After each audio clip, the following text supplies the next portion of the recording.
Okay. Here we are. Weighing in at about 226. Definitely a little fluffier. But I would say at the beginning of 2025, I was similar-ish body fat. Maybe a few pounds less at about 215. Although that weight had kind of fluctuated. So I've probably, maybe 10 pounds of body weight. I would say 5 to 10 pounds of muscle. 5 pounds of muscle for sure, but not more than 10.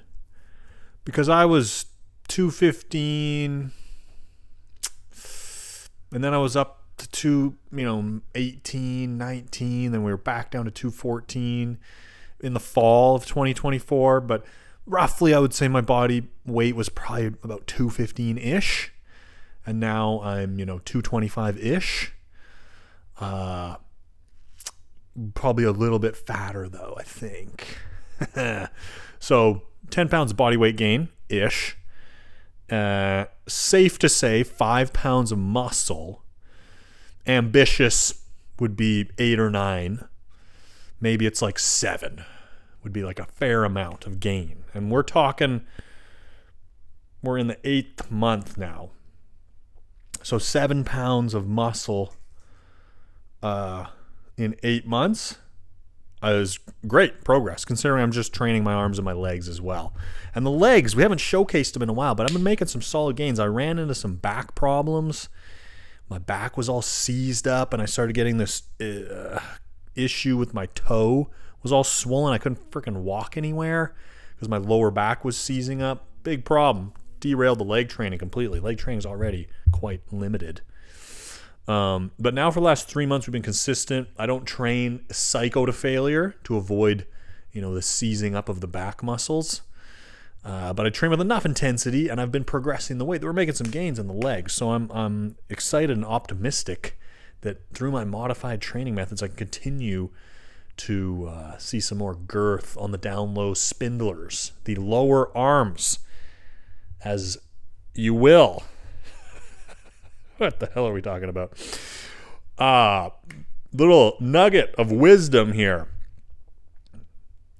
When progressive overload starts to burn you out, I think you should take a little breather, take a little step back, and just do some type of routine that you enjoy. Because, if you're familiar with the channel, you know that I'm really big on progressive overload, right? You got to gain reps. You got to progress the weight. This is the main thing that's going to make you grow. I'm not deviating from that. I do believe that is the primary truth of the main driver of muscle growth. I got a freaking twinge in my neck, man. Holy yanker doodle.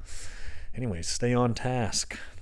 I got, your guys' scarce and valuable time has been dedicated to clicking on this video. I'm trying to respect that. Okay, so produce value, man. Come on. Give the audience some value. Give the people what they want. Okay. So definitely a good idea.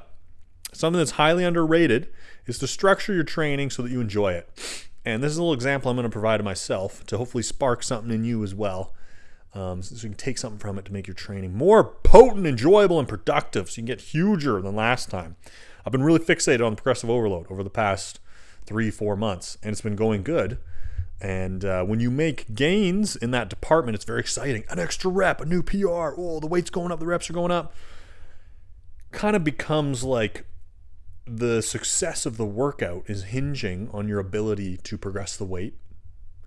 And when you stagnate or even regress, over like a month, probably like a month and a half, a month plus, I've been stuck at these numbers, whereas the previous 3-4 months I was seeing good progress.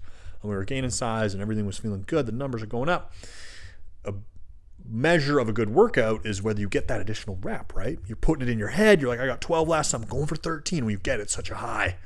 When you don't get it, it's like, but then you take L after L after L, and like a month goes by and you're still stuck there. And it's like, damn. And what I start to notice sometimes when I get real bogged down in a plateau like that is I start to not enjoy my workouts as much. It feels like a bit of a failure. when in reality, it's still productive to a degree. Maybe it's not as productive as you like it to be, but it's just the reality of training. You're not going to consistently be making PRs all the time. And so it's this balance of emphasizing progressive overload, but then taking a step back. So in this case now, I was like, I'm kind of dreading my sessions almost. I feel just trapped in this prison of needing an extra rep. And it just feels like my body is just not producing that over a month plus. I'm going to just forget about it for a little bit. I'm still going to have my training structured to try to bias progressive overload, but I'm not going to have that as the main measure. So when I go into these heavy sets here, instead of like, I need to get this amount of reps, I'm like, I just want the set to feel good. Still the same weight, tries, it's 140-pound dumbbell, heavy as fuck, pushing to failure. Like, we're still productive, but the perspective is like, I just want to feel the movement and I want to execute it in a way where I'm feeling aggressive, I'm feeling intense, but let the numbers fall where they may. I'm not thinking about that. And it's allowed me to start enjoying my sessions more, which is really important, because although a discipline is critical, it's difficult to continuously make yourself do something that you don't like. So shifting your focus within rough bounds, like, I don't think if you enjoy just, going 5 reps shy of failure and doing one set, you could do something that you enjoy, but now you're just not going to make any progress. So I think you still want your training to fall within the bounds of productivity. You're training to failure or close. You have some degree of, emphasis on progressing your training in some way, shape, or form on a macro longer time scale, like a month, 2 months. Like, you don't want to just keep doing the exact same thing over and over again for 3 months straight. But if you're getting tired of, specifically pushing yourself to progress the weight and reps, and you're tracking it and it's not going anywhere, you can back off that for a little bit. In particular, if you're still enjoying training and you're still feeling just as motivated, then keep crushing. But if you need a little mental reprieve and you just need something a little different, even just like a perspective shift that you take into the sets, I think you got to do it. And it takes us to this idea of, optimal training, and, what's going to be most optimal is what you can do consistently and with intensity. And if that looks a little different than what's supposed to be optimal, I would say don't worry about it. You need to, over 6 months, you need to make sure that you're progressing your training somehow, adding some more sets, training more often, or if you're able to progress the weight and reps. And if you're familiar with the channel, a couple little tools you can use are an explosive, more fast tempo for at least some of your sets. I think that excels your rate of progress, especially if you've plateaued out. If you're seeing good progress and the weight and reps are going up, just keep doing what you're doing. But if you're stuck, a little bit of burst in your sets can help to get out of that. And then using an extensive rest time to allow yourself to recuperate so that you can put more juice into each set, I think are a couple little tools you can use to bias your training to be geared more towards progressive overload. But that being said, how you choose to adjust some of the other parameters in there with your frequency of how often you hit a muscle, what exercises you do, what rep range you use. You could change the rep range up a little bit. You could change the weight that you're doing. You could adjust the rest time a little bit, and the number of sets that you do, supersetting, drop setting, straight sets. Like, you're going to be hammering at this for a long time. The reality is that, if you want to gain a substantial amount of muscle and really build a sick physique, you got to keep hammering away for a long time. And there's going to be droughts of a lack of motivation and desire. And when that comes, I think you got to be willing to shake it up a little. If you're really not liking what you're doing, don't undervalue enthusiasm. There's so much fixation on optimal, which I would say doing something that's productive is important, productive training. But I think having excitement, enthusiasm, wanting to do your sessions is more important than optimal training over the long haul of your training journey.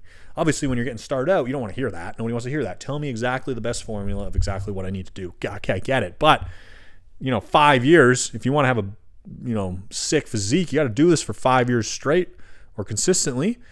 Over that time, if you bias doing things that you enjoy within the bounds of roughly trying to make your workouts productive, and then, within that bound or those limits, you adjust things so that you enjoy your training and you have enthusiasm, you're excited to go in there. I think that goes a long way, man. Nobody's talking about that. It's all about optimal. In theory, this, and this stretches the freaking, it's like, okay, this is all good information, but having genuine excitement, enthusiasm to train is, extremely valuable. So let's not forget about that. So if you're getting bogged down with the progressive overload, your logbook, and you're getting stressed out and anxious and you're not enjoying, then switch it up a little bit. Even something just minor like myself, just kind of forgetting about the numbers and just focusing more on my technique and being more present in the movement instead of just blacking out into another dimension and hoping that by the time the set ends, the number of repetitions is 13 instead of 12. And if it doesn't, I'm a monumental failure. That's great when you get an extra rep, but when you say, fuck, I'm looking at this set and my form is not great, I'm just like, I gotta get 13 and I don't get it. I'm like, it's been 6 weeks of not getting it. And a lot of people, the tendency then is they'll convince themselves that progressive overload isn't important, right? So the response to the discomfort of continually banging your head on the wall of trying to get an extra rep and not getting it, I'm going to bend reality to make me feel better. And so I'm going to talk about how progressive overload isn't important because right now I'm not seeing any progressive overload. Don't do that. Still hold on to the truth that this is probably the main mechanism of growth for the most part. But for the time being, I'm going to need to let go of that a little bit. And I can't have my whole workout based around making sure that these logbook numbers go up at all times. You have phases where you are gaining some strength and you're super focused on it, and then other phases where you're loosely tracking, you're keeping an eye on it, but you're emphasizing other things so that you hang on to enthusiasm, and you can sit in that kind of discomfort a little bit of like, okay, I'm not progressing, I'm not feeling like these workouts are as productive. I'm not gonna change my perspective to try to bend reality to be something that makes me temporarily feel better about the current state of my affairs, which is tempting. Do not do that, but also be willing to make some momentary adjustments and realize it is a long journey. So you need to be able to stick with it and be consistent and provide good amounts of intensity, and a key part of that is enthusiasm. And you do that over years and years. So discipline is part of it, but it's not going to carry you all the way there. If you're just white knuckling through a routine that you hate, you're eventually going to give up. Everybody would, I don't care if you're the most disciplined person in the world. You're probably not going to stick with it. You can't hate what you're doing. It's got to be neutral. You got to enjoy it sometimes. You got to have good moments in there that give you some good vibes and energy that make you want to come back, make you feel good about what you're doing. So hope that helps you guys to go out there and get more juicier than last time. And I hope that you're making gains. I hope that you guys are adding a little bit of mass this year, a pound here, a pound there, something like that. 10 pounds in a year is freaking phenomenal progress. 5 pounds is excellent. If you're a advanced natty and you've been training for 10 years, 2 pounds is a good year. Holy, I've been there, man. Holy smokes. Just hammering away, man. Find any little edge you can get. So hope that you guys are carving out wherever rate of progress. Maybe you're a newbie and you're making 20 pounds of gains. Your first year in the gym, you're dedicated, you're doing everything right. You're making 25 pounds of muscle gain. You could do it. You could if you're dialed in. So wherever you're at, hope that you guys are progressing as well, man, and staying locked in and pushing your limits. It's not an easy process to gain muscle. It's just difficult. And I hope that my little insights and things I share help you to make more gains as well, because that's what I'm banging away at over here. So let's all do it together. Let's get freaking huger than last time. Let's dent door frames worldwide, baby. Prestige door frame denters worldwide. Let's end it there.